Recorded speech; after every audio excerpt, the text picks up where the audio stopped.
The wind howling through the Colorado pines sounded like a woman weeping. Cora had only a worn leather saddlebag and a stolen roan gelding, desperate to put 100 miles between her and the ruthless town boss, who claimed her as property. She thought she had slipped away unseen into the freezing, unforgiving night. She thought she was alone.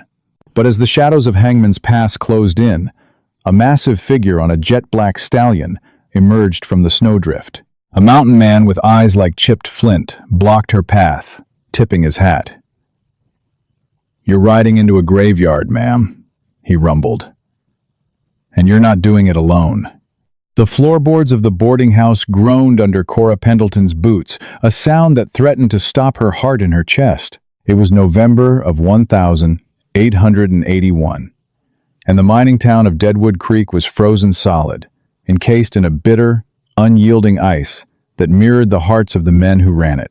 Cora paused at the top of the stairs, clutching a worn wool blanket around her shoulders. In her trembling hands, she held a small carpetbag. Inside was everything she had left in the world. A tin-type photograph of her late father, a loaf of stale bread, $50 in stolen silver coins, and a pearl-handled derringer with 2 bullets. She didn't pack clothes. She didn't pack keepsakes. She packed for survival. She was running from Nathaniel Reed. Nathaniel wasn't just a wealthy man.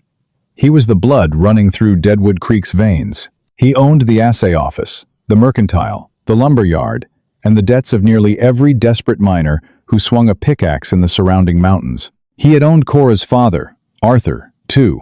When Arthur Pendleton's lifeless body was pulled from the collapsed shaft of the Silver Queen mine 3 weeks ago, the grief had barely settled in Cora's chest before Nathaniel arrived at her door. He hadn't come to offer condolences. He came holding a ledger. Her father had owed Nathaniel $3,000 in insurmountable fortune. Nathaniel offered a simple, terrifying trade, Cora's hand in marriage, and the debt would be forgiven. If she refused, he promised to have her thrown in the territorial prison for fraud, or worse, hand her over to the unsavory men who worked his saloons. The wedding was set for Sunday. It was currently Thursday night, 2:00 a.m. Cora crept down the stairs, the smell of stale beer and coal smoke permeating the dark hallway. She slipped out the back door into the biting cold. The wind hit her like a physical blow, stealing her breath. Snow had begun to fall, thick, heavy flakes that promised a blizzard by morning. She pulled her scarf tightly over her mouth and hurried toward the livery stable at the edge of town. The stable was dark, save for a single lantern flickering near the tack room. Billy, the young stable hand who had adored her father, was waiting. He looked terrified, shivering in a thin coat as he held the reins of a sturdy roan gelding. "I saddled him tight, Miss Cora," Billy whispered, his voice cracking. "But the sky is looking angry. You sure you can't just hide out in Denver?" "If I go to Denver, his men will find me on the stagecoach," Cora said, her voice muffled but resolute. She handed Billy a single silver dollar. "Buy yourself something warm, Billy. And if anyone asks, I stole this horse. You tell them I held a gun to your head. You hear me?" Billy nodded, tears welling in his eyes. "God be with you, Miss Cora." She swung up into the saddle. The roan danced nervously, sensing the impending storm. Cora took one last look at Deadwood Creek. The saloons were still glowing with lantern light, the distant, tinny sound of a piano drifting through the falling snow. It was a town built on greed and broken dreams, and it had nearly claimed hers. With a sharp click of her tongue, she spurred the gelding forward, disappearing into the tree line just as the snow began to fall in earnest, covering her tracks almost as quickly as the horse made them. She was aiming for the treacherous northern route, Hangman's Pass. It was a suicidal trail in the winter, steep and narrow, prone to avalanches. But it was the only trail Nathaniel Reed wouldn't expect a woman to take.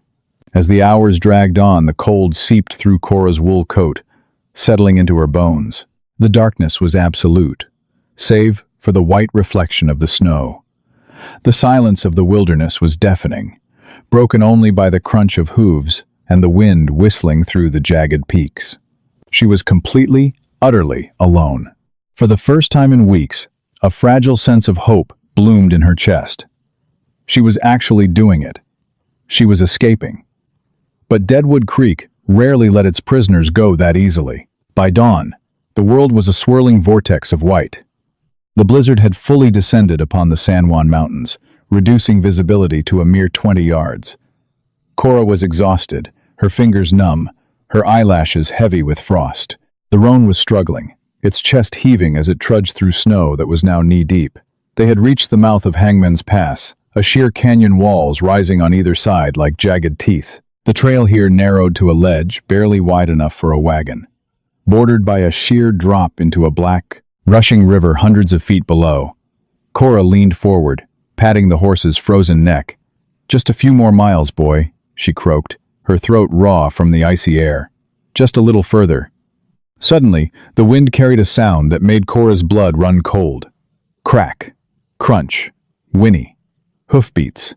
Not just one horse, but several, moving fast and heavy on her trail. Cora whipped her head around, peering into the whiteout behind her. For a moment, there was nothing. Then, 3 dark silhouettes materialized from the driving snow. Riders. Panic seized her. She spurred the exhausted roan, but the horse stumbled in a deep drift, nearly throwing her over the pommel. "Hold it right there, little lady." A voice boomed over the wind. It was a voice she recognized, a voice that turned her stomach. Caleb. 6. Caleb. 6. 6. End quote. He was Nathaniel Reed's chief enforcer, a brutal man with a scarred jaw and a reputation for breaking bones, just for the sport of it. Caleb and 2 other hired guns closed the distance rapidly, their horses fresh and robust. Cora fumbled in her coat pocket, her numb fingers wrapping around the cold pearl handle of the Derringer. She drew it, pointing it blindly into the snowstorm. "Stay back. I swear to God, Caleb. I'll shoot." Caleb laughed, a harsh, grating sound. He reined his massive bay horse just 10 feet away from her. The 2 other men fanned out, blocking the narrow trail ahead and behind. She was boxed in. "Now, Miss Cora, Mr. Reed is mighty upset," Caleb said, spitting a stream of brown tobacco juice into the pristine snow. "Waking up to find his beautiful bride-to-be has vanished, taking a prime piece of horseflesh with her. He sent us to fetch you. Told us we could be. Rough, if we needed to be, so long as we didn't damage that pretty face. I'd rather jump off this ledge than go back to him." Cora spat, her hands shaking violently. Though whether from the cold or the terror, she couldn't tell. "Suit yourself," Caleb sneered. He spurred his horse forward, reaching out a massive, leather-gloved hand to grab her reins. Cora squeezed the trigger. Click! The frozen firing pin failed to strike. Caleb guffawed, lunging forward and grabbing her by the collar of her coat. He hauled her half out of her saddle, his foul breath hot against her freezing face. "End of the line, sweetheart." Bang! The gunshot echoed through the canyon like a thunderclap, distinct, heavy, and booming. It wasn't the pop of a pistol. It was the roar of a high-caliber rifle. Caleb screamed as his hat flew off his head. A neat hole punched perfectly through the brim, mere inches from his skull. He dropped Cora, who fell back into her saddle, gasping for air. The 3 thugs scrambled for their sidearms, their horses dancing in panic. "I wouldn't touch that iron if I were you." A deep, gravelly voice echoed from the rocky incline above them. Through the curtain of falling snow, a figure emerged. He didn't look like a man. He looked like an extension of the savage mountain itself. He was massive, draped in a thick wolf pelt coat, snow dusting his broad shoulders. He rode a jet-black stallion that stepped through the snowdrifts with terrifying grace. In his hands, resting casually across his saddle horn, was a Winchester .73 rifle, smoking slightly at the barrel. Beneath the brim of a battered Stetson, piercing, ice-blue eyes locked onto Caleb.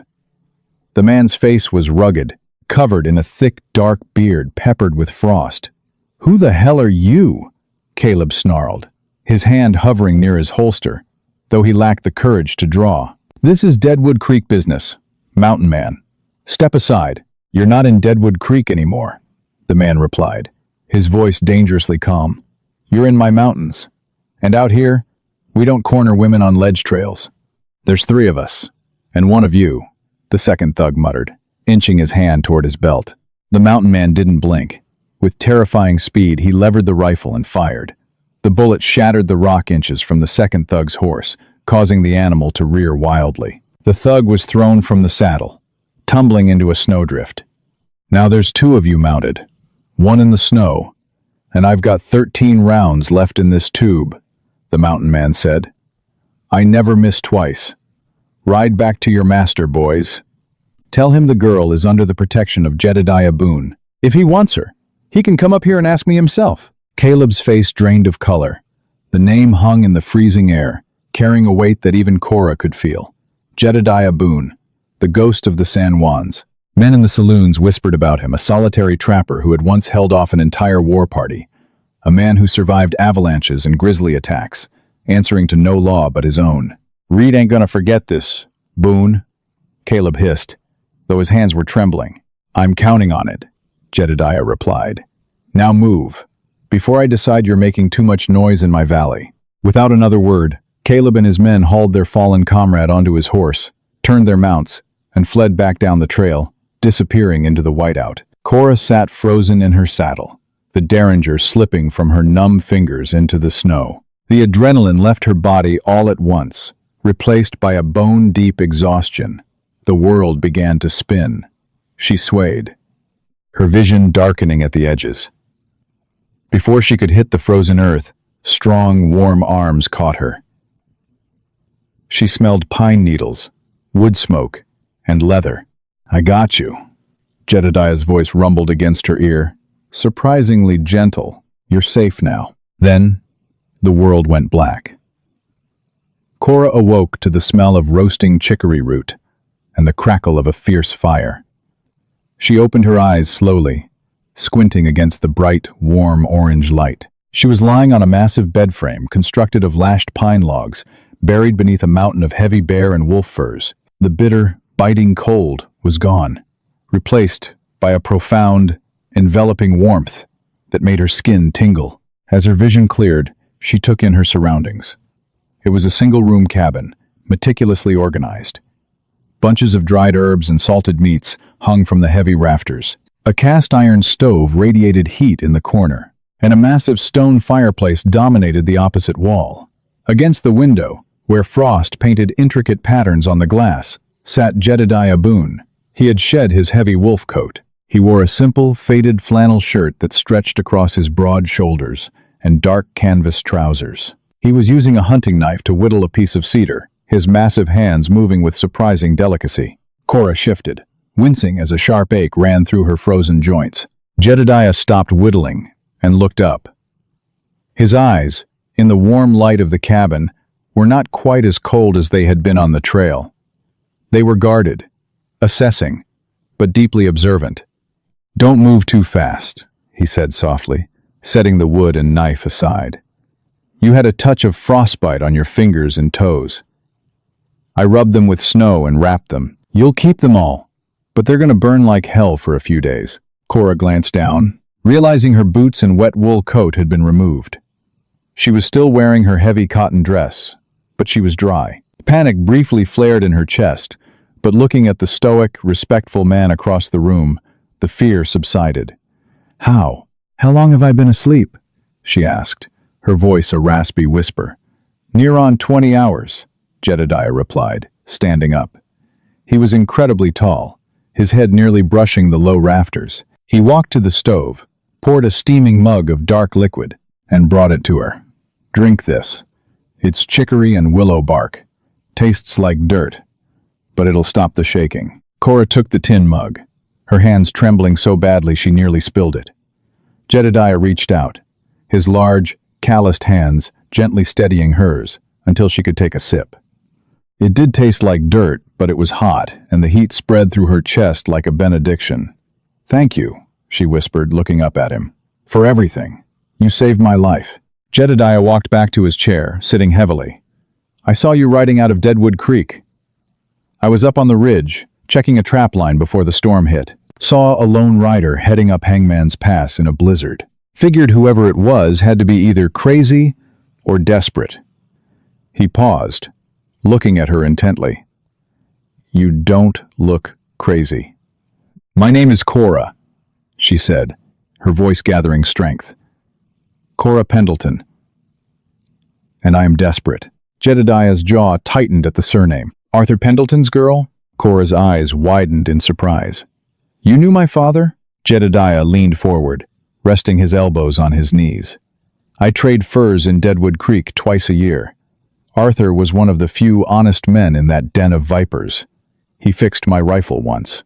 Refused to take payment because he said I brought him good meat the winter before."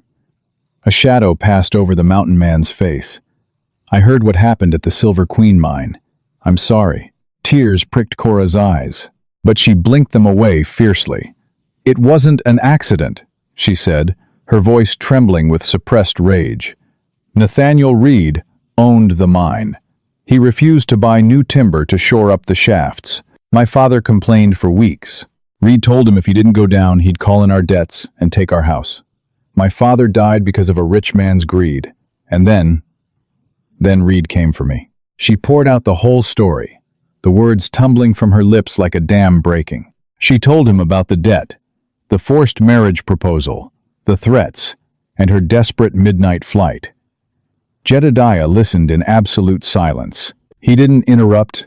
He didn't offer empty platitudes. He just listened, the muscles in his jaw clenching tighter with every word she spoke. When she finished, the cabin fell silent, save for the crackle of the fire and the howling of the blizzard outside, battering against the sturdy log walls. "I can't stay here," Cora said suddenly, pushing the furs aside and trying to sit up.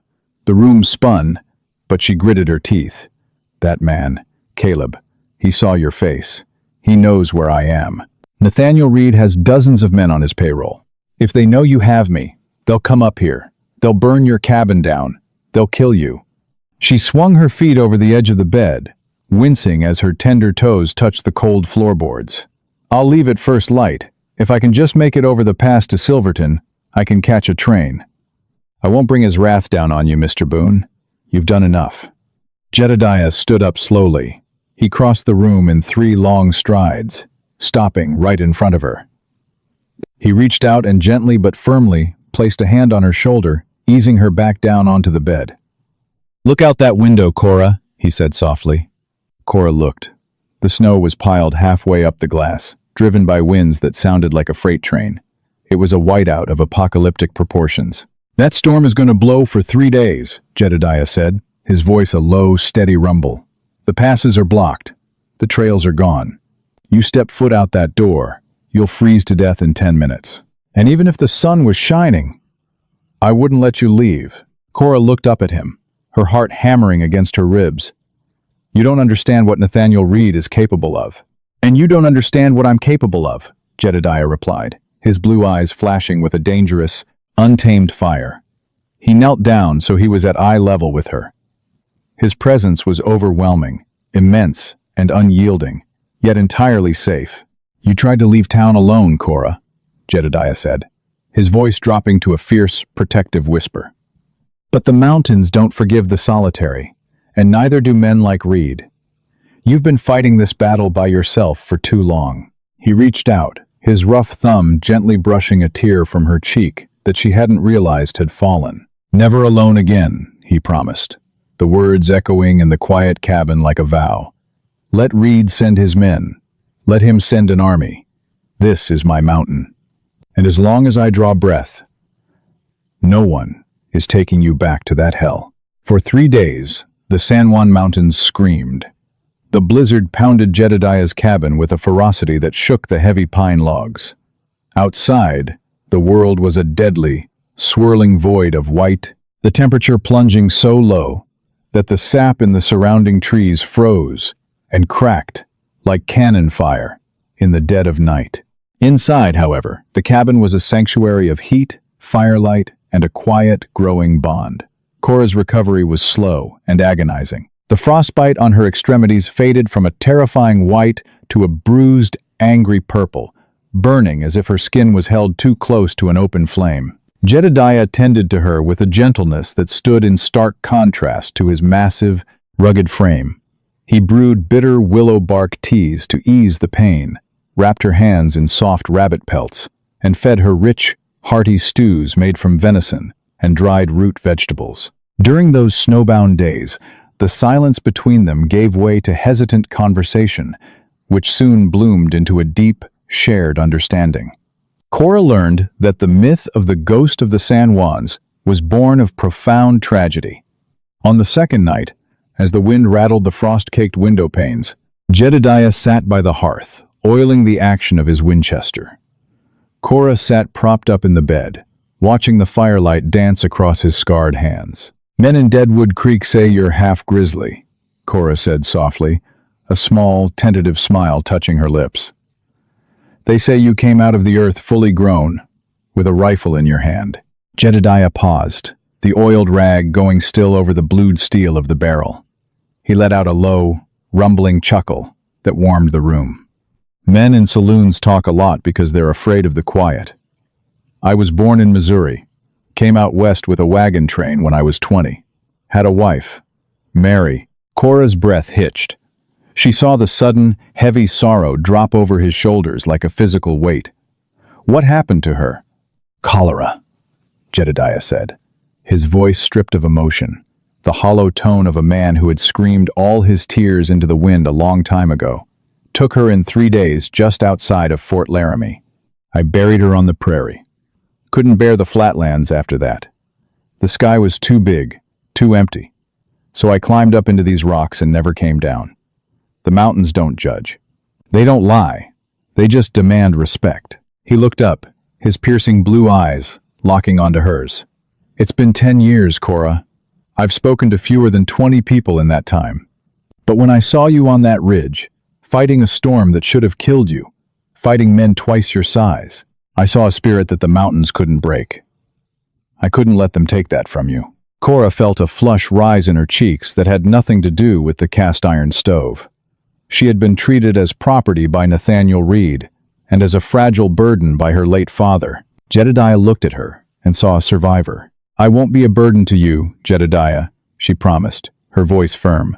"When the storm breaks, I'll help. I can cook, I can mend, but you have to teach me how to shoot." Jedediah raised an eyebrow. "You nearly blew Caleb's head off with that little hideaway pistol." The firing pin froze, Cora reminded him, a hard edge creeping into her tone. "Next time, I want a gun that works, and I want to know how to drop a man before he gets close enough to touch me." Jedediah studied her for a long moment, reading the iron will in her posture. Then he nodded slowly. "Tomorrow, we start with the Springfield." True to his word, the next day, the interior of the cabin became a classroom. Though they couldn't step outside, Jedediah taught her the mechanics of the heavy Springfield trapdoor rifle and his repeating Winchester. He showed her how to clear a jam, how to load blindly by feel, and how to control her breathing. He stood behind her, his massive chest a warm, solid wall against her back, guiding her hands to correct her posture. Every time his calloused hands brushed hers, a jolt of electricity shot down Cora's spine, a thrilling contrast to the grim reality of what they were preparing for. By the morning of the 4th day, the wind finally died.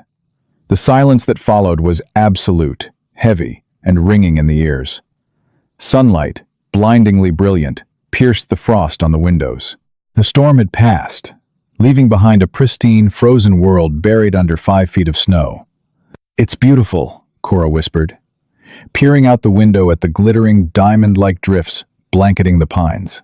Jedediah stood beside her, his expression grim. "It's a graveyard, and it means the passes are clear enough for horses." He strapped a heavy leather gun belt around his waist, the holster holding a Colt Peacemaker. "Reed's men will be coming. Caleb knows the general direction of this valley. The snow is too deep for them to ride fast, but they can follow the smoke from our chimney." "Should we let the fire die?" she asked, panic fluttering in her chest. "No, we need the heat, and I want them to know exactly where we are," Jedediah said, his eyes narrowing as he scanned the tree line. "I don't like being hunted. I prefer to set the trap." He handed Cora the Winchester 73. It was heavy, the polished wood cool against her recovering hands. "You stay inside. Keep the door barred. You only shoot if they breach the threshold," Jedediah commanded, his tone leaving no room for argument. "I'm going to the high ground." Before Cora could protest, He pulled on his heavy wolf pelt coat and unbarred the heavy oak door. He paused, turning back to look at her. The intense, unspoken emotion passing between them was thicker than the cabin smoke. "Keep your powder dry, Cora," he murmured. "Come back to me, Jedediah," she replied, her voice trembling slightly. He offered a grim, confident nod, stepped out into the blinding white, and pulled the door shut behind him. The heavy wooden bar fell into place with a resounding thud. Cora was alone again, but this time, she was armed, and she was protected. The waiting was a special kind of torture. Cora paced the floorboards of the cabin, the heavy Winchester clutched in her hands. Hours ticked by. The sun climbed high into the sky, casting long, sharp blue shadows across the snowdrifts outside the window. The only sound was the crackle of the wood stove and the erratic hammering of her own heart. Just past noon, the silence of the valley was shattered. It wasn't a gunshot. It was the shrill, frantic whinny of a horse, followed by a man's sharp curse, echoing from the switchback trail that led up to the cabin's clearing. Cora rushed to the window, pressing herself against the log frame to peer out at an angle. About 200 yards down the slope, struggling through the chest-deep snow, were 5 riders. Caleb was at the front, his face wrapped in a thick scarf, urging his exhausted horse upward. But it wasn't just hired thugs this time. Riding in the center of the formation was a man wearing a heavy buffalo coat and a silver star pinned to his chest, Sheriff Langdon. Cora's blood ran cold. Langdon was the law in Deadwood Creek, but everyone knew the star was bought and paid for by Nathaniel Reed. If Langdon was here, it meant Reed wasn't just trying to drag her back as a runaway bride. He was using the law to hunt her. Boone. Langdon's voice boomed up the mountainside, carrying clearly on the thin, frigid air. "Come on out." "Mountain Man, we know you're up there." Silence answered him. The trees remained still. "I have a federal warrant for the arrest of Cora Pendleton," Langdon shouted, waving a piece of parchment. "She's wanted for the grand theft of $3,000 from the Deadwood Creek Assay Office. Harboring a fugitive carries a hanging sentence. Boone, send her out, and you can keep your miserable life." Cora gasped, her hand flying to her mouth. Grand theft? Reed had framed her. He had taken the debt her father owed and twisted it into a criminal charge. He knew that if she escaped, her word against his wouldn't hold up in a territorial court. If Langdon arrested her, she wouldn't go to a cell. She'd be handed straight to Reed. Suddenly, a shot rang out. Crack. It didn't come from the cabin. It came from the rocky outcropping 50 yards above the riders. A plume of white snow exploded right in front of Sheriff Langdon's horse. The animal reared, terrified, sending the corrupt lawman tumbling backward into a massive snowdrift. "That's close enough, Langdon." Jedediah's voice roared from the rocks, echoing off the canyon walls so loudly it sounded like he was everywhere at once. "Kill him!" Caleb screamed, drawing his revolver and firing blindly toward the rocks. The other 3 thugs joined in, a chaotic barrage of lead shredding the pine branches and ricocheting off the granite boulders. Jedediah didn't panic. He was in his element. The heavy boom of his Springfield trapdoor echoed. A thug on a piebald horse cried out as a massive 45-70 slug tore through his saddle horn, taking his gun hand with it. The man dropped his weapon and spurred his horse back down the mountain, fleeing in terror. "Flank him!" Caleb yelled, dismounting and wading through the deep snow toward the tree line, trying to get an angle on Jedediah's position. 2 others followed suit. Cora watched in horror as the men spread out.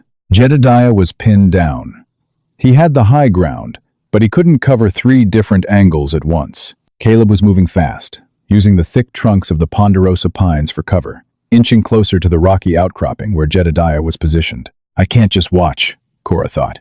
"He promised I'd never be alone. I won't let him fight alone." Ignoring Jedediah's orders to stay inside, Cora unbarred the door and pushed it open. The biting cold hit her face like a slap, but the adrenaline rushing through her veins burned hotter. She stepped onto the porch, raising the heavy Winchester to her shoulder, just as Jedediah had taught her. She tracked Caleb's movement through the trees. He was 50 yards away, completely focused on the rocks above, unaware that the door had opened behind him. He stepped out from behind a pine, raising his rifle to take a shot at Jedediah. Cora exhaled, steadied the front sight on the center of Caleb's heavy coat, and pulled the trigger. The recoil punched her hard in the shoulder, nearly knocking her off her feet. The rifle roared. Caleb's body jerked violently as the bullet caught him in the shoulder. He spun around, dropping his rifle in the snow, his eyes wide with shock as he looked toward the cabin. He saw Cora standing on the porch, smoke billowing from the barrel of her gun. "You little bitch!" he roared in pain and fury, reaching for his sidearm with his uninjured hand. Before he could clear leather, a second shot rang out from the rocks. Jedediah's Springfield barked. Caleb collapsed into the snow, dead before he hit the ground. Seeing their leader fall, the remaining thug lost his nerve. He scrambled backward, diving behind a fallen log. "I surrender. Don't shoot. I surrender." Sheriff Langdon, who had finally managed to dig himself out of the snowdrift, took one look at Caleb's body and the rifle aimed at him from the porch. He threw his hands into the air. "Hold your fire. We're done. We're done." Jedediah emerged from the rocks, sliding gracefully down the snowy embankment. His face was a mask of cold fury. He walked over to the surviving thug, kicked his weapons away, and then marched straight up to Sheriff Langdon. Without a word, Jedediah grabbed the front of Langdon's buffalo coat, hauled him to his feet, and slammed a massive fist into the sheriff's jaw. Langdon crumpled like a sack of oats. Jedediah turned and walked toward the cabin. He was breathing heavily, his eyes scanning the tree line for any more threats, but the valley was still. He climbed the steps to the porch, stopping in front of Cora. She was shaking, the Winchester still gripped tightly in her hands. She had shot a man. She had entered the violent, bloody world of the frontier, crossing a line she could never uncross. Jedediah reached out, gently taking the hot rifle from her trembling hands. He set it aside, then wrapped his massive arms around her, pulling her against his chest. "I told you to stay inside," he whispered fiercely into her hair. "You told me I wasn't alone anymore," Cora replied, burying her face in his coat, the smell of gunpowder and pine filling her senses. "I couldn't let them kill you." Jedediah pulled back slightly, looking down into her eyes. There was a profound, overwhelming pride in his gaze, mixed with a dark realization of the truth they now faced. He looked down at Sheriff Langdon, who was groaning in the snow. "You saved my life, Cora," Jedediah said, his voice grim. But Langdon wasn't lying. "If there's a federal warrant out for you, this isn't over. Reed has made you a fugitive. And by shooting Caleb and striking a lawman, we just declared war on Deadwood Creek." Cora looked up at the jagged, snow-capped peaks surrounding them, feeling the crushing weight of Nathaniel Reed's reach. They had won the battle, but the war had just begun. "Then we fight," Cora said, her voice steeling, leaving the terrified girl she had been days ago far behind. "We fight until he has nothing left." The sharp scent of ammonia and stale sweat filled the cramped cabin as Sheriff Langdon jerked awake. He was bound tightly to a heavy oak chair with thick hemp rope, his split lip already swelling into an ugly purple welt. Across the room, the surviving thug was hog-tied in the corner, whimpering quietly. Jedediah stood by the roaring fire, methodically loading fresh brass cartridges into his Colt Peacemaker. The metallic snick-click of the cylinder turning sounded like a ticking clock in the tense silence. Cora stood near the window, dressed now in a pair of Jedediah's spare canvas trousers belted tightly around her waist, and a thick flannel shirt that swallowed her frame. Her jaw was set, the Winchester resting easily in the crook of her arm. "You're a dead man, Boone," Langdon spat, a mixture of blood and saliva hitting the floorboards. "You think tying up a sworn lawman is going to solve your problems?" "The federal marshal in Denver is already reviewing the warrant." Jedediah didn't look up from his revolver. "You and I both know there ain't no federal marshal looking at anything. Nathaniel Reed bought your badge, Langdon, just like he bought the assayer, the judge, and the undertaker." Jedediah snapped the cylinder shut and finally locked eyes with the sheriff. "I want to know how to break him." "You can't," Langdon sneered. "Reed is an iron wall. He holds the paper on every soul in a 100-mile radius." Cora stepped forward, her boots heavy on the floor. She knelt, so she was eye level with the corrupt sheriff. He doesn't just hold paper, Langdon. He commits fraud. My father didn't owe him $3,000. No miner in that camp makes enough to borrow that kind of money. Reed alters the books. I know he does. Langdon's eyes darted away, a flicker of genuine fear piercing his arrogant facade. You got no proof of that, little girl. But there is proof, Jedediah rumbled, stepping up behind Cora. He drew his hunting knife, the 6-inch blade catching the firelight. He didn't point it at Langdon. He simply used it to clean beneath his fingernails. A man like Reed, a man who built an empire on lies, has to keep track of the real numbers somewhere. He has to know who actually owes what, and who he's fleecing. Where is the real ledger, Langdon? The sheriff swallowed hard. I don't know what you're talking about. Jedediah sighed, a weary, terrifying sound. He walked over to the hog-tied thug in the corner. He hauled the man up by his collar. This one's Caleb's boy. Let's see if he talks when I drag him outside and let the gray wolves have at his frost-bitten toes. Wait. Wait. God Almighty. Don't put me out there. The thug shrieked, thrashing against his bonds. It's in the safe. Reed's got a Mosler Bank safe in the back room of the assay office. He keeps a black book in there. It's got everything, the forged debts, the bribes he pays to the Denver politicians, the money he skimmed from the Silver Queen mine before he let it collapse. Cora felt the breath leave her lungs. Before he let it collapse, the confirmation of her father's murder hit her like a physical blow. Her hands gripped the Winchester until her knuckles turned white. Shut your mouth, you fool, Langdon roared at the thug. Reed will skin you alive. Reed ain't here, the thug sobbed. The mountain man is. Jedediah dropped the thug back to the floor and turned to Cora. The shared understanding between them required no words. Running was no longer an option. Surviving wasn't enough. They had to cut the head off the snake. We leave at dusk, Jedediah said softly to her. We use the cover of the night to slip past his sentries. If we get that ledger, we don't just clear your name, Cora. We burn his entire empire to the ground. How do we get into a locked Mosler safe? Cora asked, her mind racing with the deadly logistics of their plan.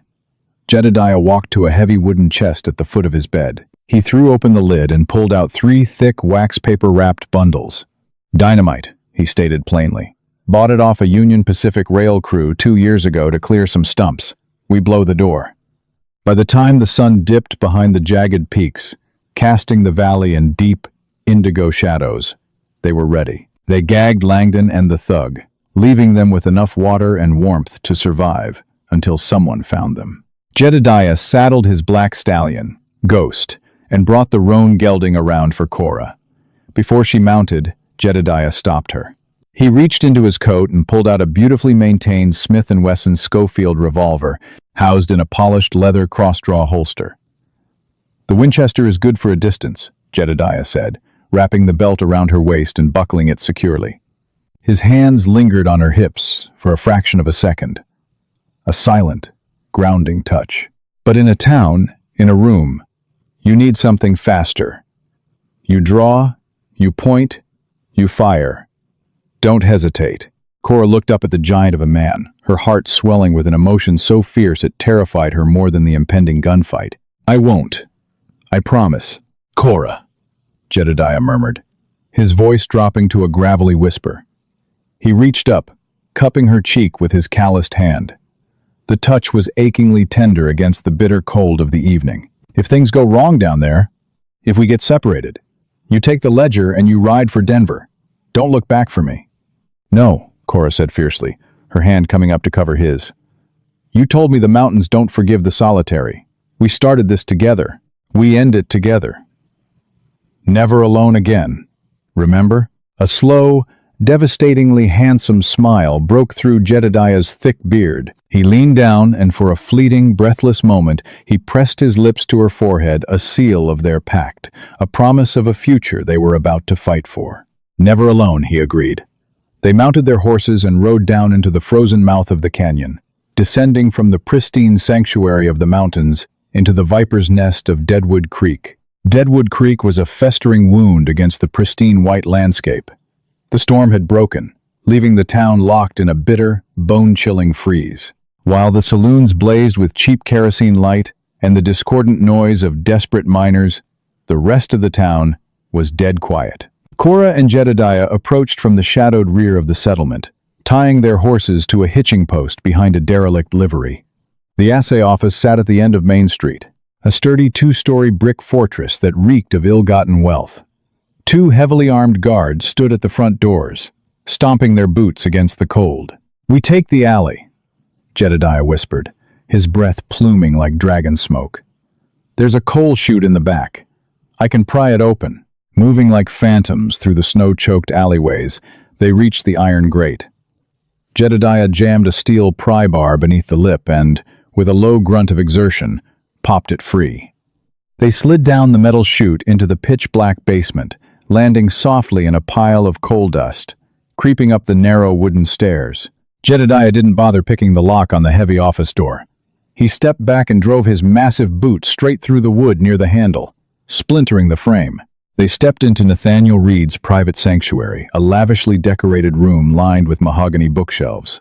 Against the back wall sat the target, a hulking iron Mosler safe.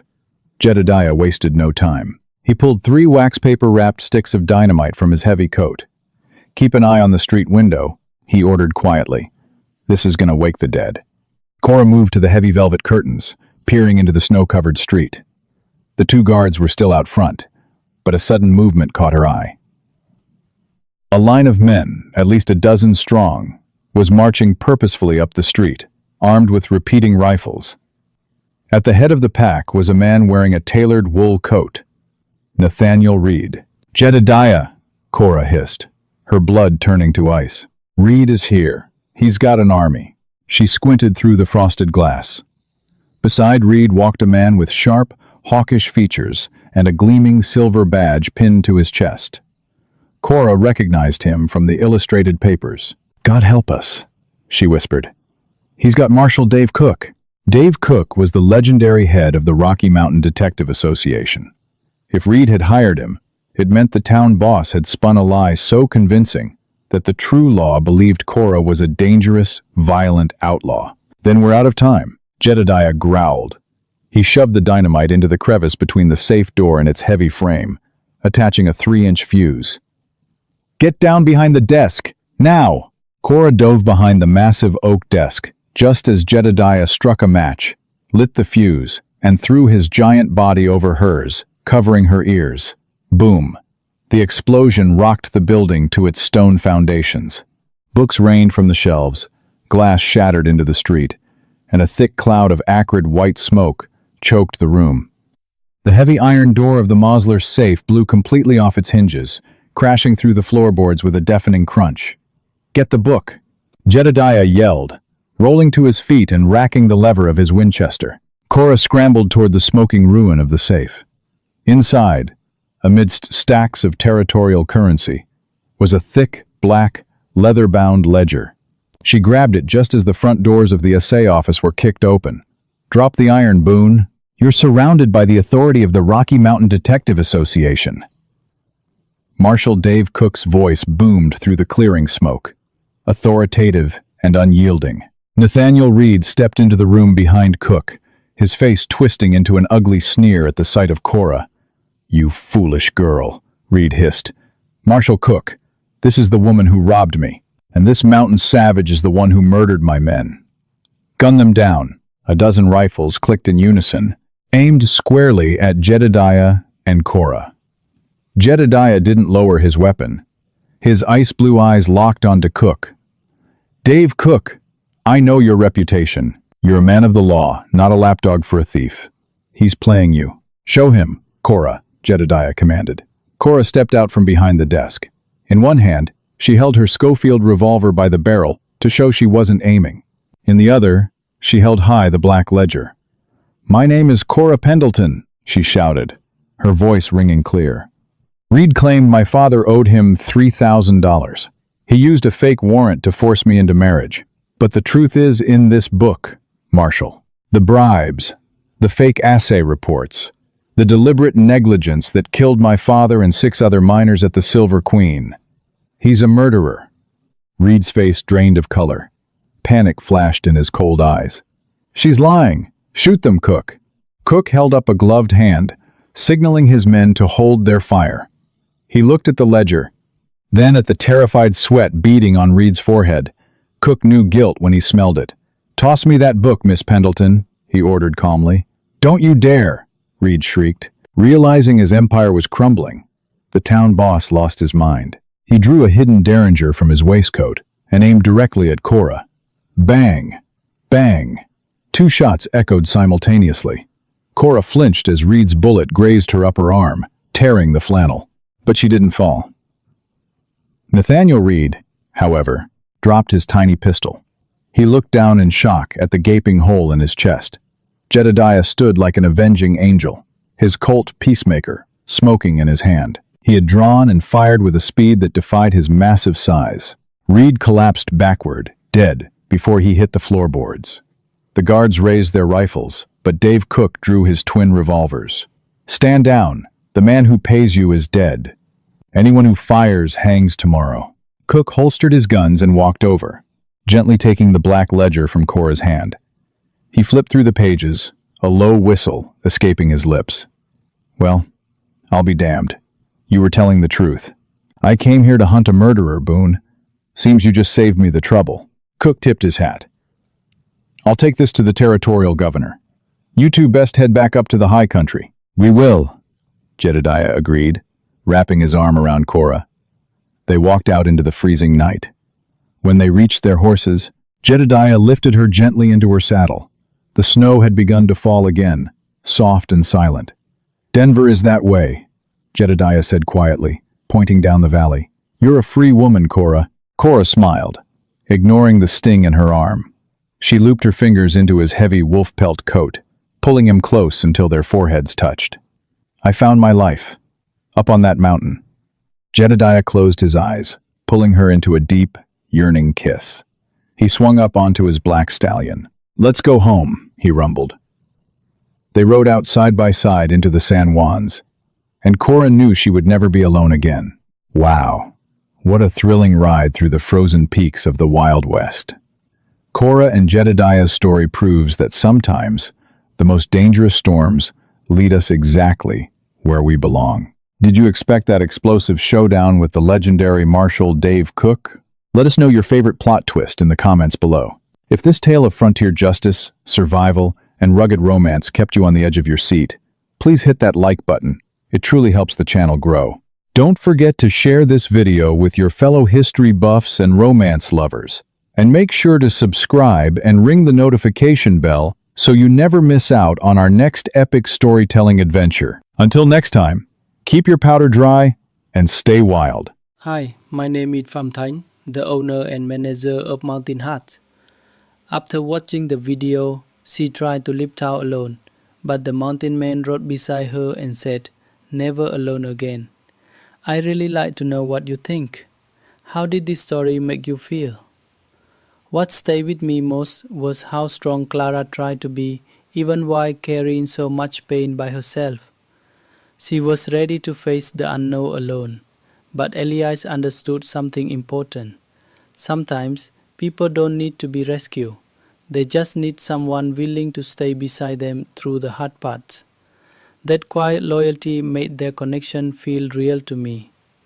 I also think the story gently reminds us that accepting support doesn't make us weak.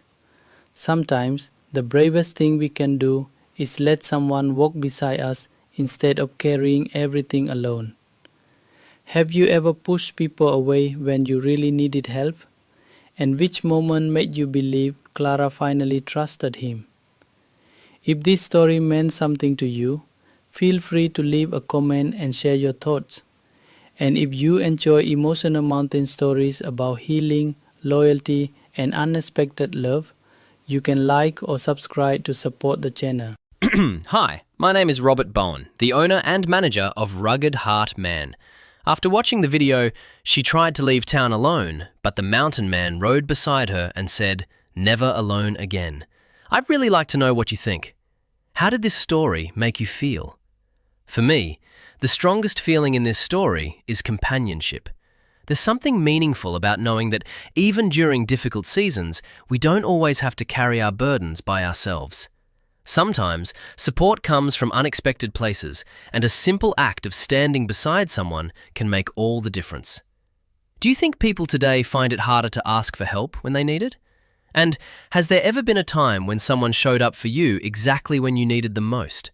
I'd love to hear your thoughts and experiences in the comments. One lesson I take from stories like this is to pay attention to the people around us. A kind word, a phone call, or simply being present for someone can mean more than we realize.